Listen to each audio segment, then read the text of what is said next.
spot off. IndyCar throws the red flag following a late race incident in the Indianapolis 500. Series officials determined the race would go green with a single lap shootout for the win. TJ, spot on, spot off. I enjoyed it. I don't know if that's probably going to be against the tradition there a little bit, but I thought it was a great finish to the end of the race, and it's one of the biggest races in the United States, in the world.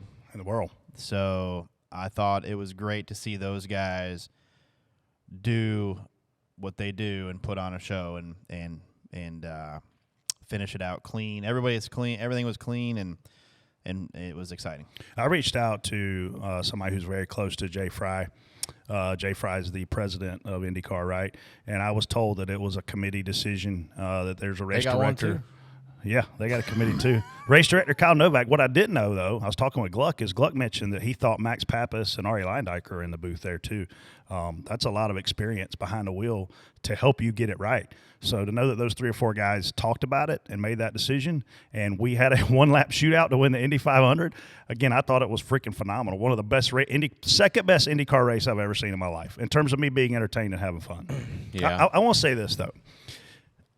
It amazes me how good of a job that they do to promote the Indy 500, because you and I were there. Us 3 were there last year. It was the same cars. It was the same drivers, and there was nobody there when we went to the road course race, right? So they're not there for the drivers. They're not there for the cars. They're not there for the racetrack. They're there because it's the Indy 500. Yeah. It's the biggest event. Well, that one of the biggest events in the massive world. Party that was going on in the infield. That's my point, though. Like, they are able to take that place and make it the place to be in the Midwest. We need a snake pit, obviously. No, we don't. Yeah, we do. And Freddie needs to have a body cam on there and go there. Listen, I've kind of towed this line on here for a while. I'm spot off. I think that Cut his mic off. I think it's great for the fans, but it's just it was a manufactured finish. And the reason, if it's black and white that it should have been red flag, why'd we burn a lap under yellow? Like, it should have been deciding. Exactly. We're talking to a committee. Jeez. Like, if that was the case, it should have. It's just, for one thing, we don't ever need respect the distance of the race, especially the Indy 500. It's been that way for, I don't know, what, 12,000 years now, if you use Denny's math.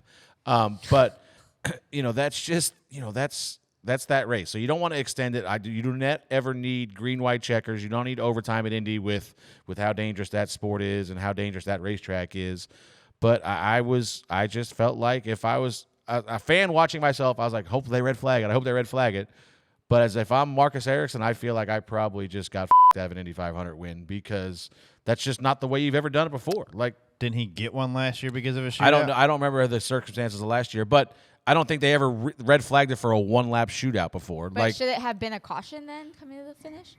TJ, Freddie was stuck in the infield last week. I don't know if we should even let him have an opinion. First of all, this guy I stuck was in not the stuck in the infield. infield. They did not open the gate when they said they would. That's not Freddie my fault. chose to get stuck in the infield. He chose to not wake up Monday morning. I woke up eventually. What we're saying is, if this were a courtroom, we would throw out your testimony. The committee would not approve of your decision-making right now. The committee doesn't approve of your decision-making They probably right don't. now. I guarantee they don't. Let's Andrew, finish the race how they did, or let it go traditionally? What do you think?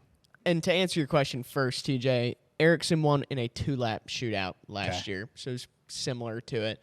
I was there at the Indy 500. They did need to red flag that last one because the track was very clearly blocked. Like, it was going to be dangerous for those cars to go through the front How could you say straightaway. that? Because they went through the front straightaway. Barely. Well, they had to slow down. They had to do it one more time. So they needed a room to clean the cars up, man. You've never seen Indy 500 wreck where they're got to go through a big safety wreck? workers were endangered. Well, listen, I get it, but What that's about- just not what they do there. Blake, finish under yellow or green? I'd rather it finish under green. All right, Grey Goose. No shit. Grey- Everybody's green- going to say they Grey want to finish geese, under whatever green. it was. Golden geese. Gray geese. Abby is her name. TJ. Abby. Yes. Green or yellow? Green. She said green. Okay, let's get anybody over the age of 20 to ask this question, too.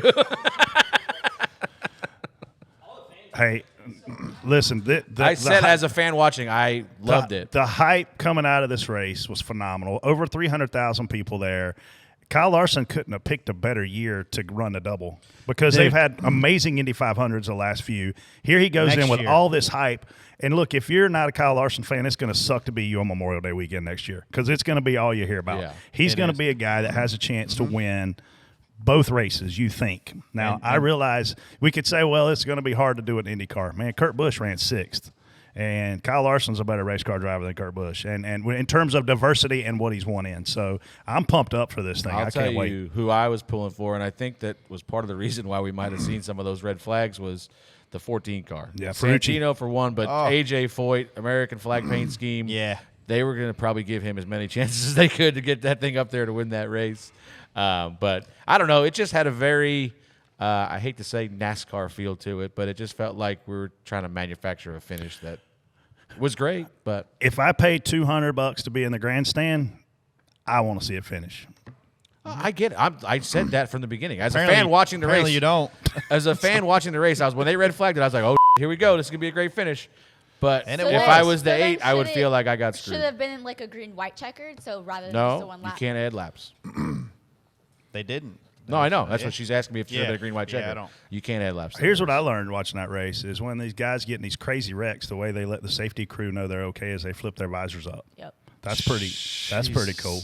I didn't know that. I mean, we have our window net trick. Is that why he did that? Yeah. Yeah, he did. He was upside down. I at know he flipped it 180 over. miles I an didn't hour. know that's why. He flipped it 'Cause open. Yeah. I was While- trying to while figure he out was why he still did that because I sliding. feel like he was getting sandblasted in his face. That's what I thought too. I was like, oh, his visor just came up. Well, I just thought that when he went upside down and that tinted visor that it got dark and he wanted to be able to see. But he flipped his freaking visor up. He was probably still doing 80-mile-an-hour Oh, slide. he was doing more than that. Yeah. All right. But anyway, So that's why he did that. Because I was wondering why you would ever do that. What a great race, though. Oh, I it mean, was awesome. the storylines, the fuel, the pitting, and the crashes on pit road.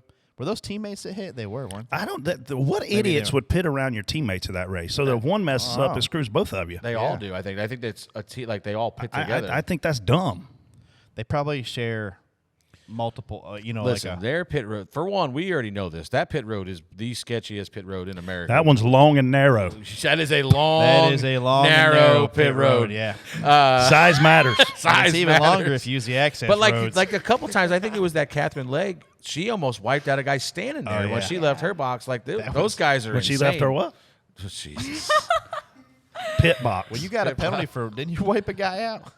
Where? Who got the penalty for pit interference yesterday? Oh no, we didn't hit a guy. That was McDowell knocked us off the yeah. jack. Yeah, Okay. with that great pit That's what it selection was. that we had. Nitro- So Yeah. what is what is the role of pitting? Do you know, like, if you're William Byron's in the first stall, we're in the second stall.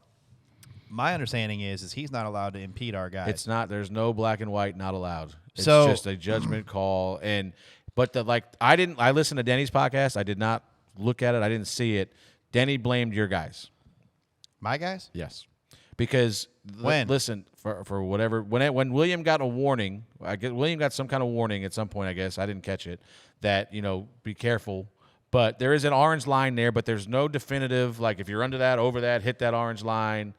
He said Denny blamed Denny. That's my Denny stall in didn't the orange. blame your guys, but he said, and I've done this before. I don't know if you guys do it. If you're following a guy down pit road and he's pitted directly in front of you, you almost have to leave a car length gap to give your guys room to run between the two cars, or else you're setting them up to run into the side of the 24 car. And obviously, I think that rule is more in place for a car sitting in the box.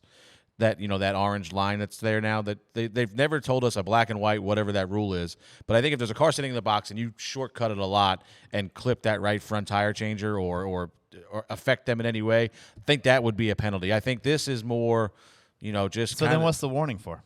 I think it's just watch it. You're cutting it close. Be careful. I mean, all four tires are driving straight through where my car would sit. yeah. Listen, Like, what's the warning for? Either to me, it should be like I said, there's no black and white about it. It's all judgment from the from the booth. It's not like driving through too many boxes where So it's black and white. But then he got a warning, but then nothing was going to happen if he did it again. Maybe if he did it again, they would have penalized him. Maybe, but Well, know, twice. But if there's no rule on well, it. yeah, I don't know. But like I said, like it's not a cut and dry deal. And if maybe I don't know that you want it to be a cut and dry deal because then you're going to be Then why put that orange a lot of line on yeah. there I don't, if you're gonna use it. yeah, I don't know. You know what I I mean? can't remember. We had a meeting about that at Daytona. Yeah, It was, what's that orange It box was very for? vague in that meeting. Has one penalty been called from that orange line yet? No. Okay.